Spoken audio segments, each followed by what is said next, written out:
ಎಲ್ಲರಿಗೂ ನಮಸ್ಕಾರಗಳು. ನಾನು ಸಾವಿತ್ರಿ ಅಂತ. ಕನ್ನಡ ಪ್ರಥಮ PUC ಕನ್ನಡ ವಿಷಯಕ್ಕೆ ಸಂಬಂಧಪಟ್ಟಂತಹ 1 ಮತ್ತು 2 ಅಂಕದ ಪ್ರಶ್ನೆಗಳು. ಜ್ಯೋತಿಷ್ಯ ಅರ್ಥಪೂರ್ಣವೇ ಅಥವಾ ಅರ್ಥರಹಿತವೇ ಅನ್ನುವಂತಹ 1 ಅಂಕದ ಪ್ರಶ್ನೆ ಮತ್ತು 2 ಅಂಕದ ಪ್ರಶ್ನೆಗಳು. ಇದು ವಿದ್ಯಾರ್ಥಿಗಳ ಇಚ್ಛೆ ಮೇರೆಗೆ ಅಂತ ತಿಳಿಪಡಿಸ್ತಾ ಇದ್ದಾನೆ. 1ನೇ ಪ್ರಶ್ನೆ 1 ಅಂಕಕ್ಕೆ, ಜ್ಯೋತಿಷ್ಯದ ಉಗಮವು ಎಲ್ಲಿ ಕಂಡುಬರುತ್ತದೆ ಅಂತ. ಜ್ಯೋತಿಷ್ಯದ ಉಗಮವು ಎಲ್ಲಿ ಕಂಡುಬರುತ್ತದೆ ಮಕ್ಕಳ?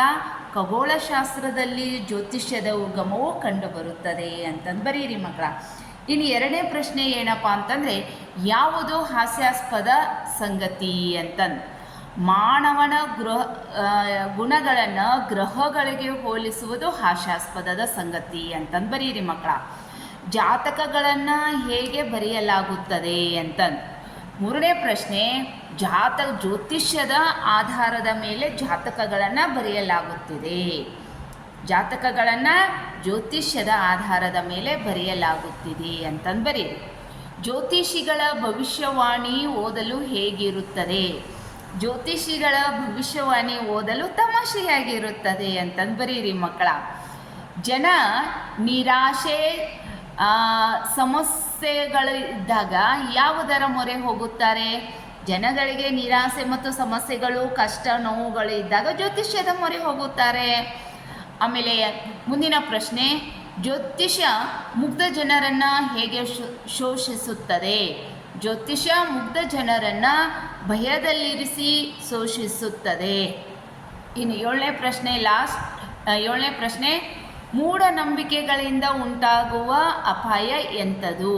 ಮೂಢನಂಬಿಕೆಗಳಿಂದ ಉಂಟಾಗುವ ಅಪಾಯವೆಂದರೆ ಸ್ವತಂತ್ರ ಆಲೋಚನೆ ಮತ್ತು ಆತ್ಮವಿಶ್ವಾಸಕ್ಕೆ ಧಕ್ಕೆ ಬರುತ್ತದೆ. ನೋಡಿ, ಸ್ವತಂತ್ರವಾದಂಥ ಆಲೋಚನೆ ಇರುವುದಿಲ್ಲ ಮತ್ತು ನಮ್ಮ ಆತ್ಮವಿಶ್ವಾಸಕ್ಕೆ ಧಕ್ಕೆ ತರುವಂಥದ್ದು ಈ ಜ್ಯೋತಿಷ್ಯ, ಈ ಮೂಢನಂಬಿಕೆ ಆಗಿದೆ ಅಂತಂದು ಬರೀರಿ ಮಕ್ಕಳ.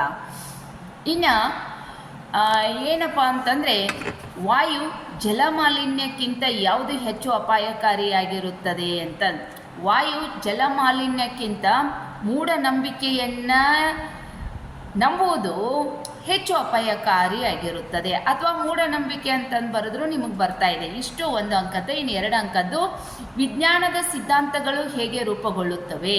ನೋಡಿ, ವಿಜ್ಞಾನದ ಸಿದ್ಧಾಂತಗಳು ವಸ್ತುನಿಷ್ಠತೆ, ಪುನರಾವೃತ್ತಿಯ ಸಾಮರ್ಥ್ಯ, ದೃಢತೆ, ವಿಶ್ವಮಾನ್ಯತೆ, ಈ ಎಲ್ಲ ರೀತಿಯ ಅಂಶಗಳನ್ನು ಸೃಷ್ಟಿಸಿ ವಿಜ್ಞಾನದ ಸಿದ್ಧಾಂತಗಳು ರೂಪುಗೊಳ್ಳುತ್ತವೆ ಅಂತಂದು ಬರೀರಿ ಮಕ್ಕಳ. ಇನ್ನು 2ನೇದು 2 ಅಂಕಕ್ಕೆ ಪ್ರಥಮ PUC ವಿದ್ಯಾರ್ಥಿಗಳಿಗಾಗಿ, ಜ್ಯೋತಿಷ್ಯದ ಪ್ರಕಾರ ಗ್ರಹಗಳೆಷ್ಟು, ಅವುಗಳು ಯಾವುವು? ಮೇಲಿನ ಮೇಲೆ ಕೇಳ್ತಕ್ಕಂಥ ಪ್ರಶ್ನೆ. ಒಂದು ಸೂತ್ರ ಬರ್ತಾ ಇದೆ, ನವಗ್ರಹದ ಸೂತ್ರದಲ್ಲಿರುವಂಥದ್ದು ಇದರಲ್ಲೇನ ಬರ್ತಾ ಇದೆ. ಅಲ್ಲಿ ಸೂರ್ಯಾಯ, ಚಂದ್ರಾಯ, ಮಂಗಳಾಯ, ಬುಧಾಯ ಚ ಗುರು ಶುಕ್ರ ಶನಿವಶ್ಯ ರಾಹುವೇ ಕೇತವೇ ನಮಃ ಅಂತ. ಹಾಗಾದರೆ ಇಲ್ಲಿ ನವಗ್ರಹಗಳು ಇದ್ದಾವೆ ನೋಡಿ. ಯಾವ್ಯಾವ ಬರ್ತಾ ಇದ್ದಾವೆ? ಸೂರ್ಯ, ಚಂದ್ರ, ರಾಹು, ಕೇತು, ಬುಧ, ಶುಕ್ರ, ಮಂಗಳ, ಗುರು ಮತ್ತು ಶನಿ, ಇವೆಲ್ಲವುಗಳು ಏನಪ್ಪ ಅಂತಂದರೆ ನವಗ್ರಹಗಳು ಅಂಥೇಳಿ ಬರೀರಿ.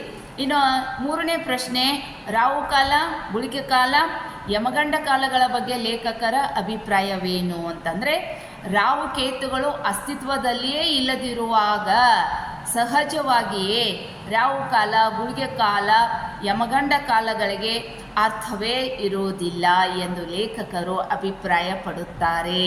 ನೋಡಿ, ರಾಹುಕೇತುಗಳೇ ಅಸ್ತಿತ್ವದಲ್ಲೇ ಇಲ್ಲ, ಮತ್ತು ನಾವು ಹೇಗೆ ನಂಬ್ತೀವಿ ಅದನ್ನೇ ಅವರು ಲೇಖಕರು ಹೇಳಿದ್ದಾರೆ.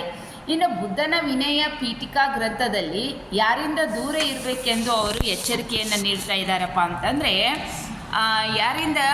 ಯಾರು ನಕ್ಷತ್ರಗಳ ಲೆಕ್ಕಾಚಾರದಂತಹ ತಂತ್ರಗಳಿಂದ ಜೀವನ ನಡೆಸುತ್ತಾರೋ ಅಂಥವರಿಂದ ದೂರ ಇರಬೇಕು ಎಂದು ಲೇಖಕರು ಎಚ್ಚರಿಸುತ್ತಾರೆ. ಇವಿಷ್ಟನ್ನು ನೀವು 1 ಅಂಕಕ್ಕೆ 2 ಅಂಕಕ್ಕೆ ಕೇಳಿ ಪದೇ ಪದೇ ಕೇಳಿ ಅವುಗಳನ್ನು ಬರೀರಿ ಅಂತಂದು ಹೇಳ್ತಾ ಇದ್ದೇನೆ ಮಕ್ಕಳ. ಎಲ್ಲರಿಗೂ ಶುಭವಾಗಲಿ. ನಮಸ್ಕಾರಗಳು.